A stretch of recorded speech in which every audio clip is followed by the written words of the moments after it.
Good afternoon. We are going live on Levels Without Limits. I am Amanda Marino. Just trying to connect Instagram because it likes to take its time. Yeah. Okay, we are live on all platforms, which are Facebook, LinkedIn, YouTube, and Instagram. I'm Amanda Marino, your host of Levels Without Limits, and I have an awesome guest on today, which I'm very excited about, Christine Hammond, who I met speaking. She was a speaker at a conference, and I had to get to your session, Christine, because the topic was like something I'm so deeply passionate about, healthy co-parenting. Right. And I had someone that stopped me outside and was trying to talk to me. I'm like, no, I need to go in this one. And so to get in, I just connected with so much of what you said. And I'm grateful that I have a lot of that in my life, but it's not as norm as it should be. Right. So could you introduce yourself and your background to the people that are watching? Because I love to have people on that are really smart and really credentialed and that just add value to the social media world. Absolutely. Thank you so much for having me on, Amanda. I am Christine Hammond. I'm a licensed mental health therapist. And also nationally board certified therapist. I am a parent coordinator in the state of Florida, also a guardian ad litem, and I do collaborative divorce law, which we'll talk a little bit more about that, I'm sure, at some point in time. So my practice specializes in high conflict clients. So I work with a lot of personality disordered people. It is my specialty to do that. I enjoy working in that area. And almost everybody I see has some kind of high conflict in some area of their life, whether it's going through a divorce, whether it is a work situation or another family situation. But there's a lot of conflict. And so I specialize in that. I like working with agreements for people, trying to formulate creative ways to solve problems in people's lives with a strong focus on what's in the best interest of the children, because that matters the most. Yes. I shared this with someone yesterday because I was talking about the live with you today. I was saying, about how grateful I am for the co-parenting relationships I have with both of my kids' dads. So yeah. my high school sweetheart, we have an almost 20-year-old, and then my ex-husband and my daughter, we have an almost 13-year-old. And those are wide gaps. And to be able to have that co-parenting in both. Someone said to me when I was 25 years old or something, I was very young, and I was very resentful at my son's dad. And, now we're super close. And they were like, remember that you love your child more than you can't stand whatever they're doing. And that was the core I built all of it on, just putting the kids first. So that's so important. Yes. So you are you're involved in a lot of things. You guys have offices in Central Florida as well as North Palm Beach? Right. I work at Psychological Affiliates. And so we're in West Palm Beach and in Orlando. So our primary office in the Winter Park area. Awesome. I love both areas. So recovering from we'll start with our topic because we have so many things, but I do want to get to, because I remember at the beginning of the conference that people sharing, we need to tell more people about, family collaborative law and the divorce process that, it really should be the way it is. Unfortunately, it's not that's not the standard. So I do want to get into some of that because we want to spread that word as wide as we can. And hopefully people that are on this platform today listening can learn something they didn't know was even possible. So there are many different ways that a person can get divorced in the state of Florida. One is to just sit around, we call it the kitchen table. You sit around the kitchen table and each of you decides what you're going to do, and you hand it over to the courts and you file for divorce and you're done. That works great if you don't have children or you don't have a lot of assets. It doesn't work so well if you have either one of those things. Another way that you can get divorced is you can hire a mediator. So you can get two lawyers on either side, and then you hire a mediator, and that mediator might spend all day with you trying to work out the details of the divorce. That's also a great way of doing it. However, it tends to be really exhausting because you're doing a lot of stuff all at once and you have a lot of prep work to do ahead of time. Without support. Right. The other way to do it is to both of you hire lawyers, and then you file motions and you go before a judge. And that is probably the longest, most expensive way that you can do it is through sheer litigation. To have to appear before a judge, it takes quite a bit of time in order for that to happen. Most judges have somewhere in the neighborhood of about 3,000 cases on their docket. And so because of that, they don't have a lot of time. So you're looking at years, not months, before you actually can appear before a judge. So very lengthy, time consuming, lots of money. And more painful for everybody, right? Oh, drag it out, you're dragging. Well, it's very positional, right? And so when you're doing that kind of process, you're having one side completely against the other side, and you're like battling all the time, which if you have children is terrible, right? Because then the kids are always put in the middle, whether you mean to or not. Your children are put in the middle of that, and it causes damage to your children.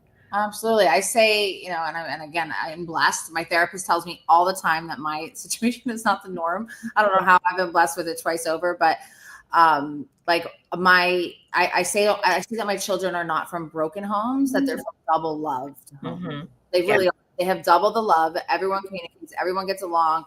It's weird, but I wish that everyone can have it. And I know it's not possible with things like our topic, Right. I made a video one day about talking about like how we should be, about co-parenting. And I had to say, well, you can't do that with someone who's a narcissist. So that kind of rolls very difficult. Right. Yeah. How do you recover from a narcissistic relationship? So before we go down there, I want to talk about collaborative real quick. Yeah. So the other way to get a divorce is through the collaborative process. Yes. And the collaborative process is my favorite process because I feel like it sets you best up to be healthy co-parents going forward. And so the collaborative process looks like this. You hire a collaboratively trained attorney. Your soon-to-be ex also hires one. You have a financial neutral. So this is a person that looks at both of your finances, but they are a neutral person. So they're not pitted against one or the other. And you also have a mental health person like me, who's a trained mediator in the state of Florida. And so we act as a mediator of sorts in those scenarios. And our whole purpose is to help guide you and direct you so that you can have the most creative solution that works best for your family. And there might be a variety of different reasons for people to do it. One of the primary reasons a lot of people do it is for the privacy issue. Because when you file things through litigation, that's of course public record. When you do it in the collaborative process, it is not. So it is one of the easiest ways to keep your stuff private so other people don't have access to it is to do it through the collaborative process. The other reason to do it is because you need creative solutions. You're not going to get a creative solution in a mediation, and you most definitely won't get it by going to court. Right. You will get a creative solution when you have neutral people who are really, truly looking out for the best interests of the family unit. Yes. And not one side versus the other side. So that's where you get the most highly creative solutions, and which works great for most families who you might have a spouse who travels a lot. And so the timeshare is going to look a little bit different. You might have a spouse who has a job that really does truly require them to be there for 12 hours out of the day. They can't do extracurriculars. You might have a business that you're running and operating. You're the sole proprietor. And how do you wind up valuing that business? These are all questions which we have creative solutions for within the collaborative process. And so that's one of the many reasons why I like that process over the others. Yes. Well, and Ed Pond down here in South Florida, she's been involved in it for like 30 years. And she's the person who recommended, because she was like, well, I don't think there's all those things, all those pieces, but then what happens once they're divorced and they're moving forward. So that's what drew me. I was like, well, I love co-parent coaching. Yeah. That's why it drew me. But I learned so much there. And I just remember the judges the first night saying like, please share with as many people as you can. I'm like, the way we can actually magnify this message is getting it online. And so I asked a couple of judges had said yes, but I have to schedule them too. Because one of them talked about the privacy thing was a big thing. His clients would have him fly into a very private location and do it very discreetly. So, it definitely is the way to go. And I pray for the world moving forward that more and more people do this process. Me too. And not be selfish. It's not about sticking it to your ex. It's not about that hurt. Everything you do to hurt your ex or your children. That's exactly right. That's exactly right. And that's the hard part about it. If you're in a process of getting a divorce that is pitted one against the other all the time, what do you think that's doing to your kids? Your kids are half each one of you. And now we're kind of asking them to take sides, to pick one over the other. That doesn't set them up for success later on in life. And it causes trauma and damage to them. And it's the last thing that we want, is to cause damage to our children. So the collaborative process, I think, is the best way to do it, because it really does teach you. And for some people, they didn't agree about parenting when they were married. So it's going to be even harder to agree in divorce. Absolutely. When you have somebody who, like, you have a team of people who are working together to find creative solutions to help you work through it, then you have a chance of having something that's more amicable later on. Yeah. And then your kids aren't, they, like my son was 18 months old. He doesn't know any different. A little different from my daughter, but he doesn't know anything different. He knows from going half the week to his dad's, half the week to my house. And it's just, and he's almost 20 and he still does it in school. Yeah, it's great.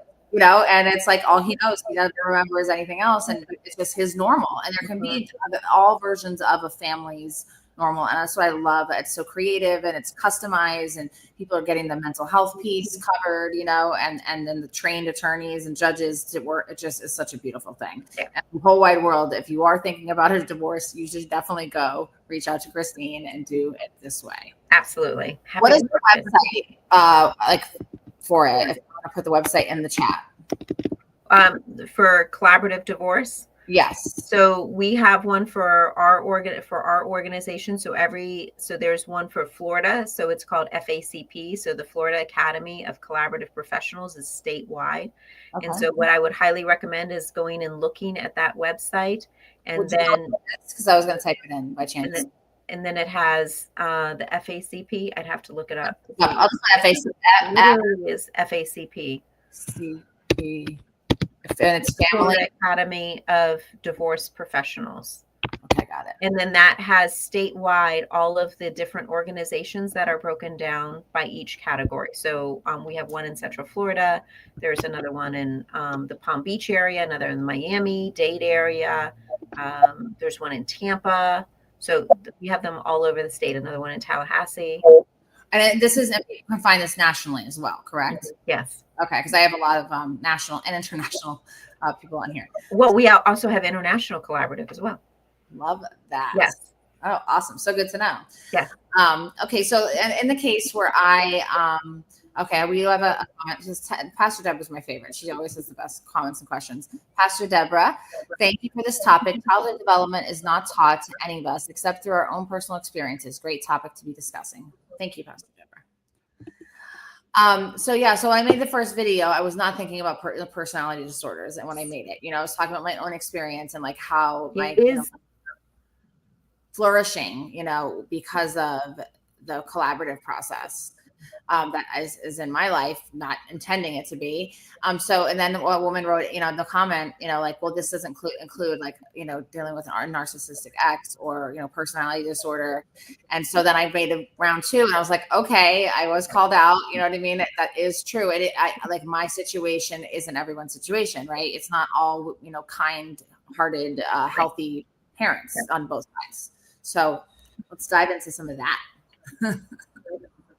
All right, let's talk about narcissism. First, I want to make sure that we're like defining narcissism correctly, because what we have a lot of times with people is everybody's a narcissist lately. I don't know if you've noticed, like everyone gets called that. It's become this weird word. I've been called it. I started Googling. I'm like, am I my therapist? Someone told me online that I was a narcissist. She's like, Amanda, if you're doing all that, honey, you're not. We all have the tendency. Yeah, right. So there's a difference between tendencies and the full board personality disorder. And so I want to focus on that. You got to think of it as almost like a spectrum. Some people might have tendencies towards narcissistic behavior, and there could be a variety of reasons for that. It could be a job that they have that encourages that kind of behavior. So I'm going to pick on surgeons for a hot second. Surgeons, a lot of time, they have this attitude that they can do everything, that they can handle it, that they're in charge. And so they can give off an air of arrogance, and even attitude. Well, quite frankly, I want my surgeon to have a little bit of that, right? Because that makes me feel better. Because if somebody is going to be operating on me, I'll feel safer and better with somebody who has that attitude. But like, just because they have that tendency doesn't mean that they're all narcissistic. Yes. So I want to like focus on that part of it. Like there's a difference between somebody having a tendency, and certain populations are going to celebrate them for that kind of behavior. Yeah. Politics is another great example. So politics rewards people who are grandiose, who like to stand up in front of other people, who aren't afraid to say whatever they think or feel and don't really care what other people think or feel as a result of that. Like politics tends to reward that kind of behavior. So does that mean that every politician is narcissistic? No. But it does it mean that you get rewarded for narcissistic behavior within that environment? Absolutely. Yes. And so there's a very difference between it. In order for you to have the personality disorder, it must be pervasive, meaning that your personality exists in all environments. So it exists in work, and it exists in home, in your church, in your community. Like you can see it every which way. It also has to have a negative impact on your relationships. So if you're not having a negative impact on your relationships, you probably don't have the full board personality disorder in and of itself. And it can't be related to a substance abuse. So I want to like pause for a hot second and say something about substance use and abuse, because I think it's really important. A lot of people look narcissistic who are in the midst of their addiction. And the reason they look narcissistic is because they become very self-absorbed. It's all about them. It's all about getting their drug of choice. They tend to not care what other people think, say, do, feel, all of that. They tend not to be remorseful. And so because of those characteristics, they look narcissistic. But that doesn't mean that they are. It just means that while you're in the middle of your addiction, you might look very narcissistic. And so you have to like separate out those things one from the other.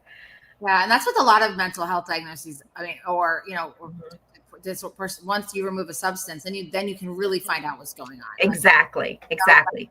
You can't you can't properly diagnose someone, from what I've seen in the people I've worked with, when they are actively in their spiral. Right. When they're actively engaged in their addiction, you cannot diagnose somebody with anything, because that addiction it's almost godlike, and it takes over their life, and it sets all their priorities and their focus and everything else. So thank you for that clarity. That is very great to hear. Mm-hmm. Yeah. So now we're separating out all of those things. And also I want to talk about, like, every 2-year-old is narcissistic, right? So you want to think about the characteristics of a 2-year-old. They throw temper tantrums when they don't get what they want. They're very demanding. They're insisting that it's all about them. It's their way or the highway.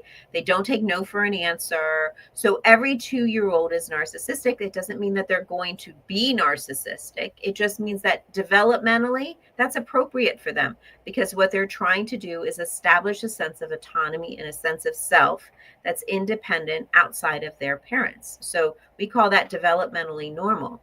What about teenagers? Do you see it again in the teenagers? Again, I asked you took the words right out of my mouth. Teenagers are the next time when we really see it very strongly, because once again, teenagers, they're the smartest things in the world. If they were ruling the world, they would do it so much better. Adults are all dumb. They don't know how they're handling things. I know nothing with my kids. I have a 12, almost 19, almost 20, and they criticize me so hard. They're so absolutely. When my kids were teenagers, I had 3 kids that were teenagers all at the same time. When I was the dumbest thing in the world. Now, mind you, I've been doing this job and was doing it even when they were teenagers, but somehow they couldn't believe that anybody would pay money to come talk to me, right? And all of a sudden, when they got in their 20s, I somehow gained all this wisdom and was a smart human being again. So I will say, like, that's normal. So we have to look at the developmental cycle of people and say that that's normal, which is the reason why we can't diagnose anybody with narcissistic personality disorder until they turn 18. So what I will say to you is that in our country, it's not really 18. It's really more like 21, because we don't grow adults by 18 in America.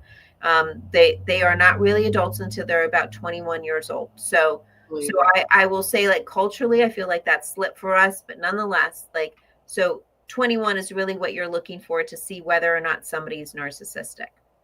And so going through the characteristics of what narcissism looks like, you're looking for somebody who is very grandiose. So they have a strong sense of like they are better than other people. They find themselves to be superior in more than one way, whether it's intellect, beauty, power, money.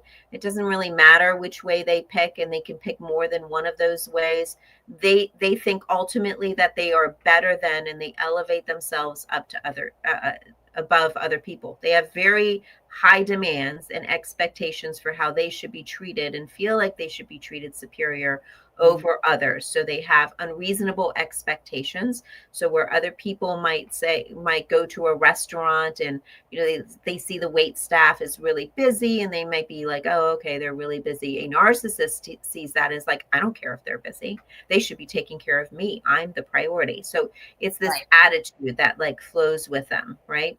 Yeah. So like some entitlement in all areas. So yes, entitlement, right? So this strong sense of entitlement, they have to have the best. They deserve the best. They can only have this. They can only have that. And without any regard for how it impacts other people. So it's a total disregard for other people at some level. They have no remorse. So there's like no remorse for like what they're feeling, how they come across to other people, how they appear towards others, how they engage. And so they don't see their contribution, which goes along with the lack of empathy for others. So there's very little empathy that they have for how other people feel. In fact, you tell a narcissist that somebody feels a certain way, they're like, I don't care. Like, it's a dismissal and discounting of other people and their worth. Underneath all of that, though, I need to say this is like a deeply insecure human being. So believe it or not, inside of every narcissist is this like little 2-year-old that's really, truly, deeply insecure. And so what they do is they cover it up with this bravado and grandiosity on the outside. But really inside, they're very, very deeply insecure. So they might look extremely confident, very arrogant, very much like on top of everything, but inside they're not. And when they don't get what they want, like the 2-year-old, they throw adult temper tantrums, and those temper tantrums are horrible. And that's usually what we talk about when we talk about like a narcissistic abuse. It's that cycle that you get stuck in a relationship where when they feel like their core has been attacked, they will come out swinging every single time, and they don't care how hard they swing because their center has been attacked at some level. Yeah. So that's just like a little definition about it. I have a quick question. Yeah. Could you touch on the different types of narcissism? Yeah. So like overt. Right. So we have the overt. So those would be the people that are out there and you can really see it. Like I like to say, how do they walk into a party? Right. So I'm going to give you the two main types. So the person who's like an overt narcissist and walks into a party, they like suck all the energy out of the room, right? They like draw all the attention. Everybody is coming towards them. You can literally feel the energy coming towards them, and they're embracing it. And they love to be the center of attention. That's your overt narcissist. Your covert narcissist is the one that walks into the room, goes and sits in the corner. And if you don't recognize them, death to you. Like, I call it kiss the ring syndrome. You have to walk over to them. You have to like pay attention to them. You have to kiss the ring, and then you can go about and do your thing. But they know every single person who's paid attention to them and every single person who hasn't. And they're not afraid to cut out those who have not paid attention to them. So those are like, I use the party scenario because I think it's the easiest way that you can see it. Yeah. Makes a lot of sense. I mean, I've definitely encountered both personally and professionally. Mm-hmm. And the covert was like a shocker. It sneaks up on you because you can tell the overt's kind of like obvious. So obvious. Covert, it can sneak up on you, and you're like, whoa, what happened here? Right. Yes. Yeah. And it sneaks up on you because you're not really paying attention, and you kind of ignore them, but you can't ignore a narcissist. That's the big sin is to ignore a narcissist. Don't ever ignore one once you realize that you have one in front of you. Yeah. Yeah. Are there other kinds, or those like the two main? Because I always use those as my two main kinds because I think it's the easiest ones to like go to. Mm-hmm. Are there any other different traits besides the party that you would share with people if they're considering, like, maybe I am in a partnership, or I have someone in business, or whatever it is that they are dealing with someone that they're questioning? I know that anytime this is one of my tall tale is, if I go to someone with narcissistic, not very many people, this has happened with a few, with a thing that I want to share that is upsetting me, and I leave bad feeling like I did something wrong every time, that to me tells me, if it happens time and time and time and time again, that tells me right there.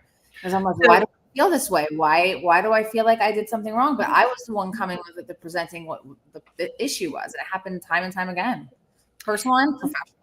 Absolutely. So so you got to remember that narcissists are drama loving people, right? And so they like the drama, they like the chaos, because that gives them a chance to become the rescuer. So a narcissist loves to rescue. That's one of their favorite roles to play.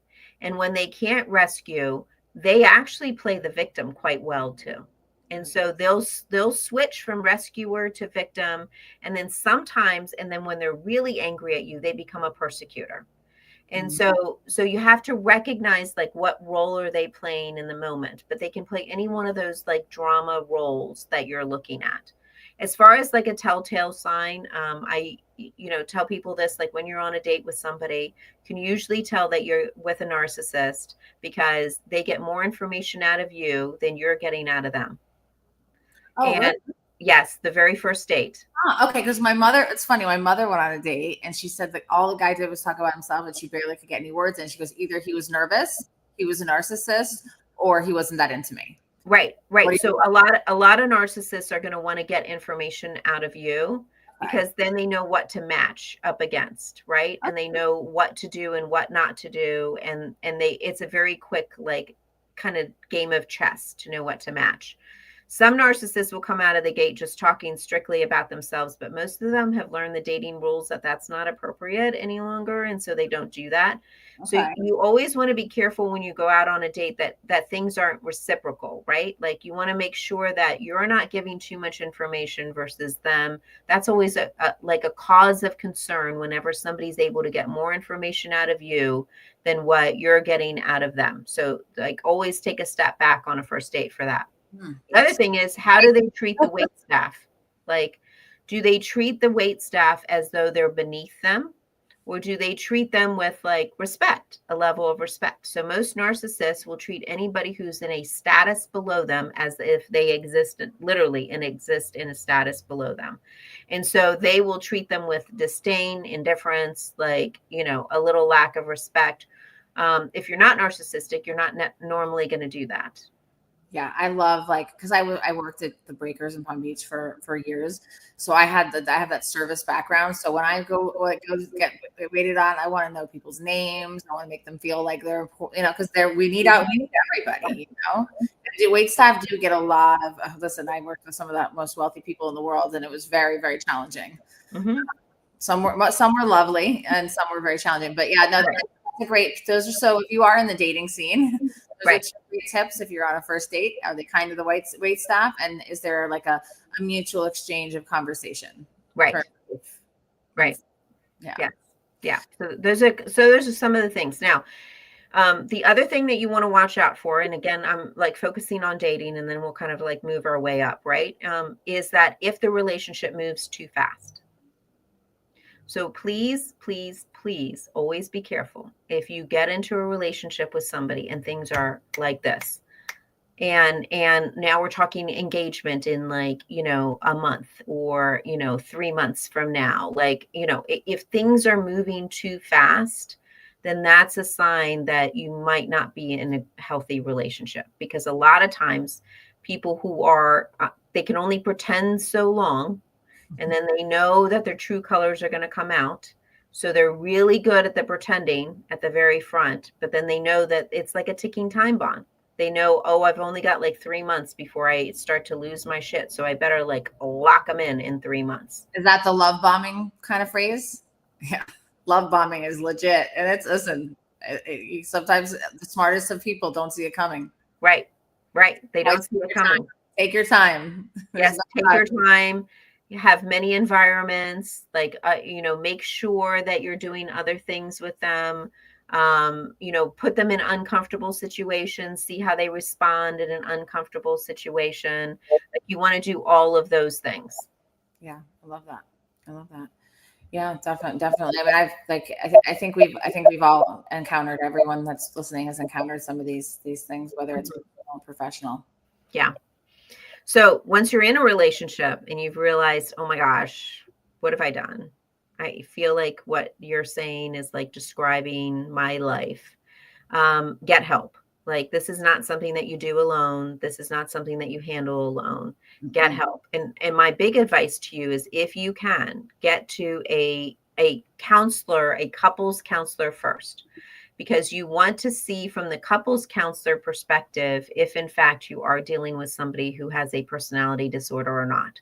If you just go to a counselor all by yourself, your counselor is going to, oh, of course you are, like, yeah. rubber stamp it, right? And not really give you a perspective that you're looking for. So what you're looking for is, go to a couples counselor first, get the couples counselor to say to you, hey, so I'm a little worried about you. I think you might be in an unhealthy relationship. Like, get that person to say that to you first before you go down that conclusion path. That's such great advice, because then it's not you just going in there and sharing, and we can, we can all say whatever, but if the clinician who diagnosed it can, diagnose this personality disorder is there, right, that's the way to confirm it. And right, that's the only way to confirm it, is to have somebody like look at the entire situation and be able to say, hey, this is what I'm seeing. Yeah, I love that. So that's where you start if you are currently in the relationship. You're currently in the relationship, that's where you start. So we're going to pretend that you're currently in the relationship. You've started there. You've gotten confirmation that this person is narcissistic. And by the way, men and women can equally be narcissistic. I just want to make sure that we're clear about this. Women can also be narcissistic. So can men, in equal numbers. So like, we can't. And also, I want to take a step back and say this. Narcissism, true narcissistic personality disorder, is only like 1% of the overall population. So I really want to make sure that we're like shrinking it down. It isn't like massive quantities. It really is in small numbers. But what you will find is people who are in high conflict relationships over and over and over again, there's a pattern of that. You will have more of that population will be personality disordered than all the other populations, because people who are personality disordered, and by the way, there's about 10 different personality disorders. People who are personality disordered don't do relationships well. No. So of course they're going to have more conflict. They don't communicate well. They don't have general, like you said, remorse, empathy, like all those things. And that's very hard to be in any kind of connection with someone like that. Exactly. Especially everyone's super emotional, so I'm super sensitive. And so I feel that stuff. I'm just like, eek, Yeah. So of course they're going to wind up in court more often. They're going to have more problems. There's going to be more charges of abuse, because that underlying personality disorder prevents them from doing relationships well. So we're going to put all of that aside for a second. You've realized that you're in this kind of a relationship. What do you do now? Well, once you've gotten confirmation that that's what you're dealing with, you need to get stronger before you make your next move, whether you're going to get a divorce or not. Like, and you can stay married to somebody who's narcissistic, but you have to know what you're dealing with, and you have to be willing to accept certain things about them. So it's not the kiss of death. Like, we have this tendency, because somebody's narcissistic, you have to run away from them. They're terrible. No, you can also learn how to manage it. Like, you can learn how to understand, okay, I know that every time I have to go talk to, and I'm going to pick on a boss for a second, I'm going to say that your boss is narcissistic. Right. Every time I go talk to my boss and I know that they're narcissistic, that I'm going to have to kiss the little ass beforehand.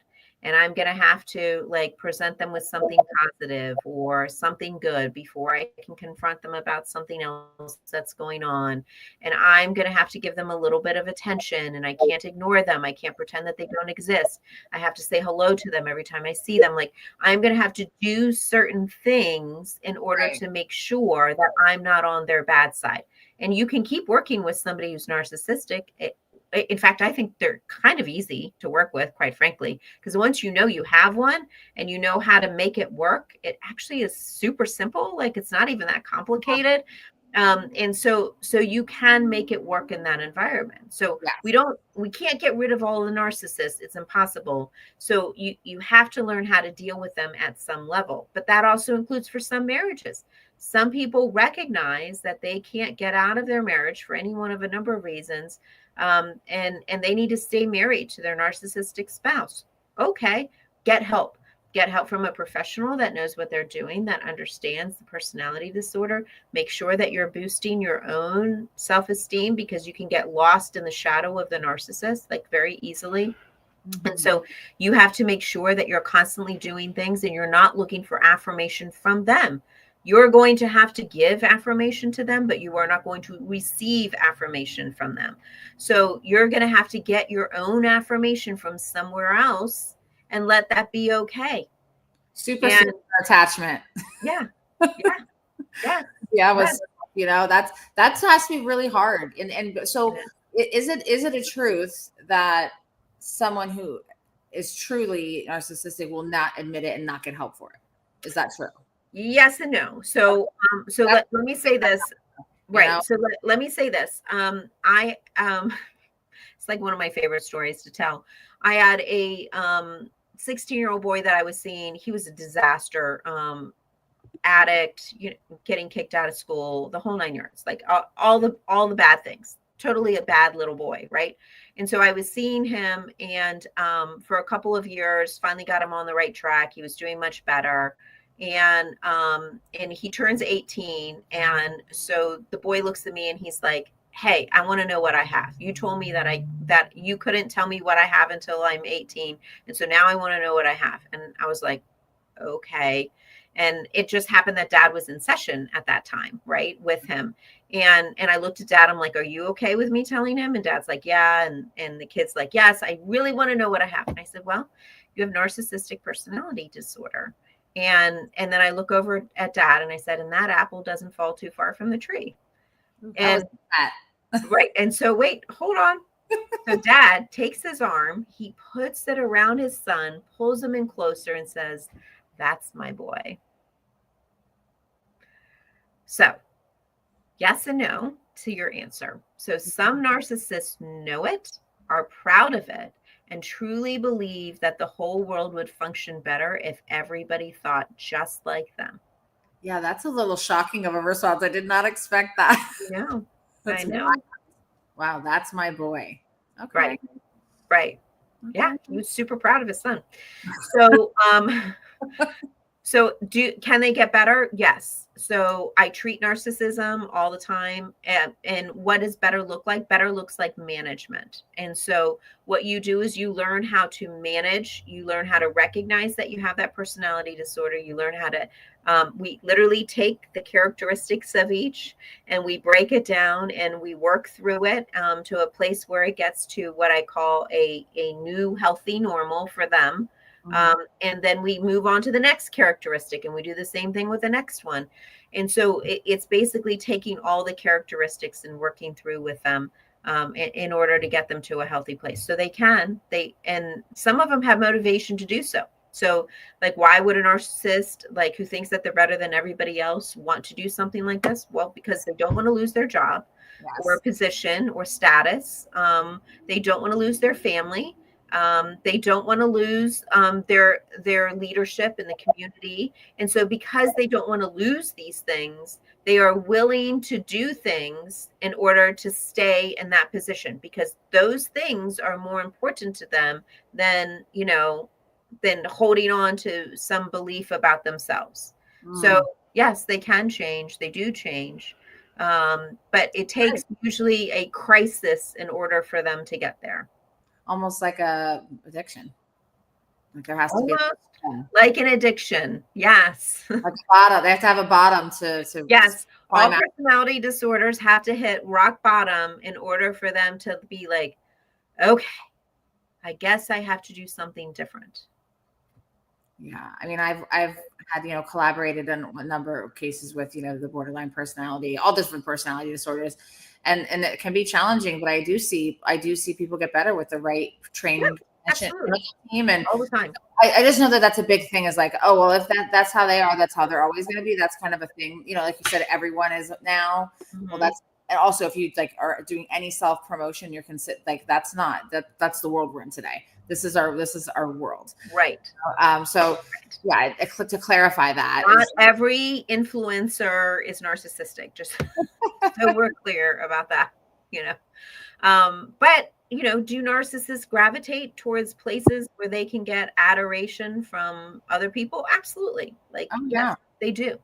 Yeah, I worked on the show Digital Addiction before I worked on the show Intervention. And that was, I worked with 3 young women who were fully addicted to social media and like only had like no personal relationships in real life, only ones with online people. And like they got their dopamine high from like their likes and their comments and their messages and like all that stuff. And it was like pretty wild. Yeah. And the kind of lengths that some of them went to. One was living in the woods. One was letting her children run in the road. The other one was like, did all kinds of things to her face so she could look like a filter. So really sad. Really sad. Yeah. I mean, there's so much going on in this world today. So how does one recover? Because I have recovered from a covert, which I didn't know till after. I didn't even know when I was in it. And I was like, whoa. So I was a one and done with that. I would never, and I have a very healthy partner now. And thank God I went through what I went through, because I wouldn't know what I know and I wouldn't appreciate what I appreciate. So how does one start that process? Because it's a long healing process. It is. So you have to figure out like how the heck you got there in the first place. And that requires like quite a bit of in-depth self-awareness and therapy in order to figure it out, because for whatever reason you were attracted to it. Yeah. And you were drawn to it. And so then you have to figure out what happened. How did you get there? In my experience, I have seen people who had parents who were narcissistic, and then they wound up marrying people who were narcissistic. And so it doesn't matter whether we're talking mom or dad. I've seen that pattern happen over and over again. And so what you don't heal from, you will repeat. Right. And so if you're married to a narcissist and you get a divorce from them and you don't go through therapy and you don't go through healing, you're going to get in another relationship with another one. And so that happens also to people as well. Like you will repeat this pattern unless you actually like get some help in order to see from somebody else's perspective. That's the whole point of therapy. Perspective that's coming in and looking at you and saying, hey, this is what I think is happening to you. You need to be aware of this. And so that's how you start the process of getting help. But it does create quite a bit of in-depth work that you must do. It's definitely hard to admit to yourself, like the whole process of, I'm so smart. How do you not know? How do you not see this? Like, when that was probably one of the hardest things for me, was like the self-awareness of like, how did I not see the right, like very clear things that I was even being told, so it's definitely, it's like hitting the gut, but there is a great healing process that can come from it. And there's hope, like for me, I have a lot of women in my life that have had back to back to back to back. Like that's I was kind of like a one and done. Nope. Yeah. The thing that's always interesting to me is how somebody gets a divorce and I know what their ex looks like, or, a little bit about them. And then I get to meet their new partner and I'm like, are you kidding me? This is like, did we get anywhere in therapy? It's the same person. Yeah. It's so hard to spot it when you've got it at the time, like I give a lot, my heart goes out to, that's another thing. I used to think that the people that were in, like went through hard breakups, I would be like, oh, get over it. There's tons of guys out there. Like I just didn't have any empathy for it. I never thought it was like until you go through like a real kind of, whether it's with someone with a personality or like a real broken heart moment, that now if I hear somebody going through it, like I want to be the first one to reach out. How are you? Are you okay? So it gave me a lot of empathy for people. And because I just thought, the relationships come and go. And, I had a really, not really attachment to that, with friendships was another thing. Friendships were always really hard for me to that transition, like female friendships. Yeah. And remember, your friends can be narcissistic as well. So there's that. your parents can be, your children can be. Like, it's not just reserved for spouses or bosses. Like, they can exist just about anywhere you go. So you recommend doing deep healing work, working Yeah. with a professional clinician Yeah. who specializes in that, like you said, starting with, if you are in a romantic relationship and, it's marriage or something like that, to start with the, Couples therapy. Yep. Yep. Always start with couples therapy first so that you can make sure you have a clear understanding of what you're dealing with. Because sometimes the couples therapist will be, it's not really a personality disorder. It could be like unresolved trauma. So sometimes what we see in people that looks like a personality disorder is actually unresolved trauma. In particular, unresolved childhood trauma can really be a significant trigger. And so it looks like a PD, but it really isn't one. So that it's important to flesh that out. There was one case, I'll never forget this one, where I had a couple come in for couples therapy and counseling. And as soon as I met him, I knew he was an alcoholic. And so I pulled the wife aside and I'm like, hey, so I think he's an alcoholic. And she's told me I was crazy, that there was no way that that was true. And so it took me a little convincing to get her to, I said, well, you don't have to believe me, but just go look in the cabinets, like go look in the closets, go look under the bed. I hope I'm wrong. And sure enough, she found about 20 bottles. And so sometimes addiction, like we had talked about before, looks like a personality disorder. And it really truly is the addiction. It isn't a personality disorder. So that's why a couples therapist is really good at like being able to flush some of, like, is it trauma? Is it an addiction? Is it another issue that's going on? Is it just like this one environment that they're acting like this, or is it in every environment? So you really need that perspective. Yeah, having a that's what, if you, like, so many people sit and struggle and always in silence. And my message always is to, like, reach out to someone, reach out for help, reach out for support, because, these are things that we can lie to ourselves in our own voice about. We cannot see because we're too close. But bringing in someone who's trained, to see these things, it can really, really help the process. I mean, I've been with my therapist now for, God, I think 6 years. Great. Yeah, I've been in therapy since I was 7 because I'm a childhood survivor. I say survivor turned thriver because I didn't let it. Now I can talk about it. But I've seen what happens to people that don't address their trauma. Like, I went to a forensic psych hospital not long ago, and most of those individuals in there were childhood trauma that never got out of it, and are living in a long-term psychiatric hospital, like 30 years kind of place. So I just want to say something about that, like, because the statistics of childhood abuse and trauma are really, unfortunately, very high. And so what I want to say, if you're hearing this and you know that you've experienced some level of childhood trauma and you haven't gotten help, please reach out and get some help, because you might not realize how it's manifesting itself in your everyday life. You might not even see how it's impacting your relationships. And what we know about trauma is that it can be generational. You can be unintentionally passing this down from one generation to the next, not the actual abuse itself, but the repercussions of the abuse itself. And so, and I'll give this quick example.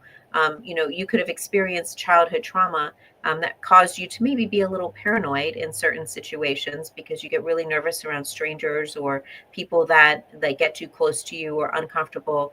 And so you could be passing that down to your children, who then also feel the same way, although they don't know why they feel the same way because they didn't experience the same trauma. And then now I have a trait that's getting passed from one generation to the other, to the other, to the other. And that's unhealthy.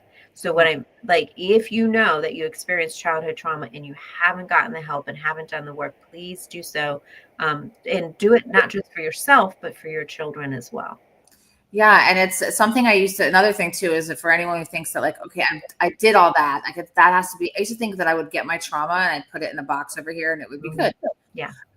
It's not that. It's an ongoing journey. And when it comes up now, thankfully, I know what to do with it. So if you have done work, but then you find it coming back up and that's frustrating to you, like, you're not alone in that either.